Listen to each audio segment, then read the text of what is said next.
Assalamualaikum warahmatullahi wabarakatuh. Perkenalkan, nama saya Fani Permata Gusni dengan NIM 2404231. Di sini saya akan mempresentasikan materi kelompok 7, yaitu prinsip keadilan hukum.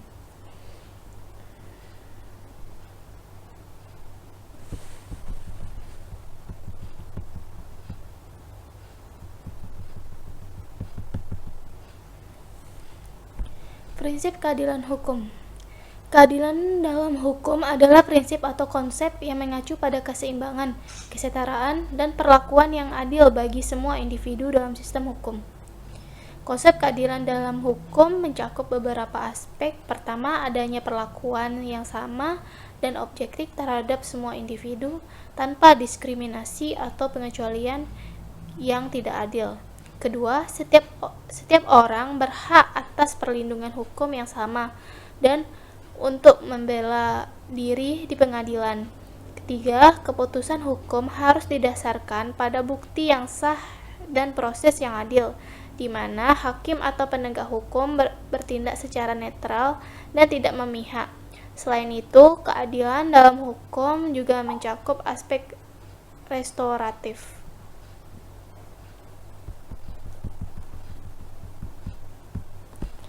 Penemuan hukum. Penemuan hukum merupakan proses pembentukan hukum yang dilakukan oleh hakim dan penjabat berdasarkan undang-undang untuk menyelesaikan peristiwa tertentu. Hukum lahir dari ketentuan yang hidup dalam masyarakat. Atas dasar itu, hukum harus terus dibedah dan digali melalui upaya progresif untuk mencapai kebenaran hakikat demi tegaknya keadilan. Ada 3 sebab yang menyebabkan terjadinya penemuan hukum, yaitu K1. Ketidakkonsistenan hukum. Kedua, ambiguitas hukum. Ketiga, kekosongan hukum. Penemuan hukum memiliki 6 aliran. Aliran yang dimaksud adalah sekolah legisme, 2 sekolah sejarah, ketiga sekolah fikih konseptual, keempat kepentingan hukum sekolah, kelima sekolah hukum sosiologi, keenam sekolah gerakan hak bebas.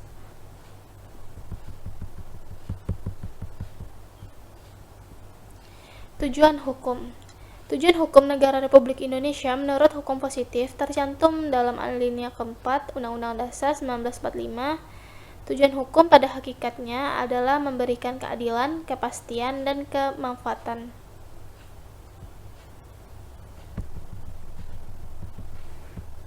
Sekolah hukum. Dalam kajian filsafat hukum dikenal beberapa aliran pemikiran tentang hukum, antara lain sekolah hukum alam, kedua aliran hukum positif atau positifme hukum, ketiga sekolah hukum murni, keempat sekolah sejarah, kelima mazhab jurisprudensi sosiologi, keenam aliran realisme hukum.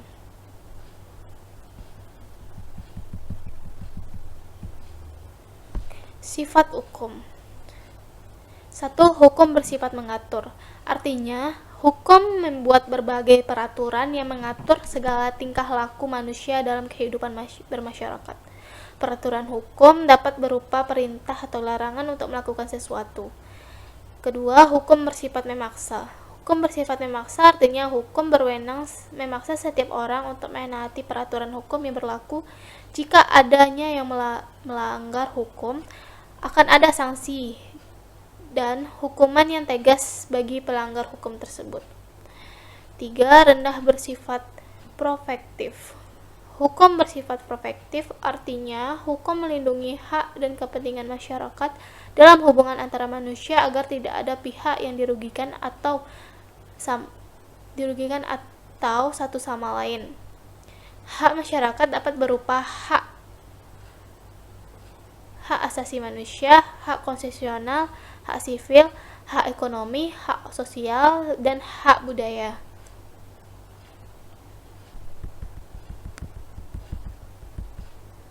Karakteristik hukum. 1. Hukum bersifat mengatur. Artinya, hukum membuat berbagai peraturan yang mengatur segala tingkah laku manusia dalam kehidupan bermasyarakat. Peraturan hukum dapat berupa perintah atau larangan untuk melakukan sesuatu. Kedua, hukum bersifat memaksa. Hukum bersifat memaksa artinya hukum berwenang memaksa setiap orang untuk menaati peraturan hukum yang berlaku. Jika adanya melanggar hukum, maka akan ada sanksi hukuman yang tegas bagi pelanggar hukum tersebut. Hukum bersifat melindung. Hukum bersifat melindungi. Artinya, hukum melindungi hak dan kepentingan masyarakat dalam hubungan antara manusia agar tidak adanya pihak yang dirugikan satu sama lain. Hak masyarakat dapat berupa hak asasi manusia, hak konstitusional, hak sipil, dan hak asasi manusia.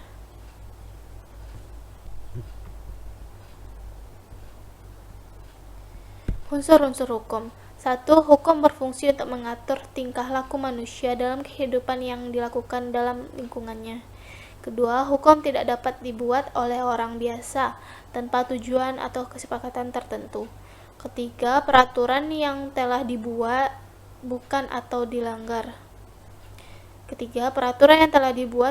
untuk dilanggar, melainkan untuk dipatuhi oleh masyarakat luas. Oleh karena itu, penegaknya bersifat wajib dan harus benar-benar dipatuhi. Sumber hukum. Pancasila sumber segala sumber hukum. Pancasila merupakan dasar negara Indonesia dan sumber segala hukum. Pancasila seakan menjadi sebuah konsep yang setiap hari diperbincangkan, namun tidak memiliki nama tertulis dalam Konstitusi Indonesia. Oleh karena itu, dalam artikel ini penulis bermaksud untuk mengupas kedudukan Pancasila sebagai sumber segala sumber hukum dan merumuskan langkah-langkah implementasinya dalam membangun negara hukum di Indonesia. Metode penelitian yang digunakan dalam artikel ini adalah pendekatan studi pustaka, yaitu dengan cara mencari fakta dan sumber-sumber pendukung seperti jurnal, e-books, artikel, dan majalah terkait. Tujuan dari penulisan ini adalah untuk mengupas konsep Pancasila sebagai sumber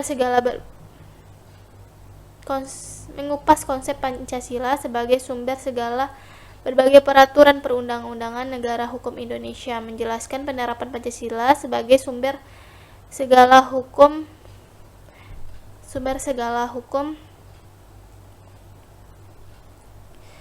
berbagai peraturan perundang-undangan negara hukum di Indonesia, menjelaskan penerapan Pancasila sebagai sumber hukum negara dalam membangun negara hukum Indonesia, sehingga dapat diketahui bagaimana kedudukan Pancasila sebagai sumber segala peraturan perundang-undangan negara hukum, dan bagaimana penerapan Pancasila sebagai sumber hukum negara dalam membangun negara hukum di Indonesia.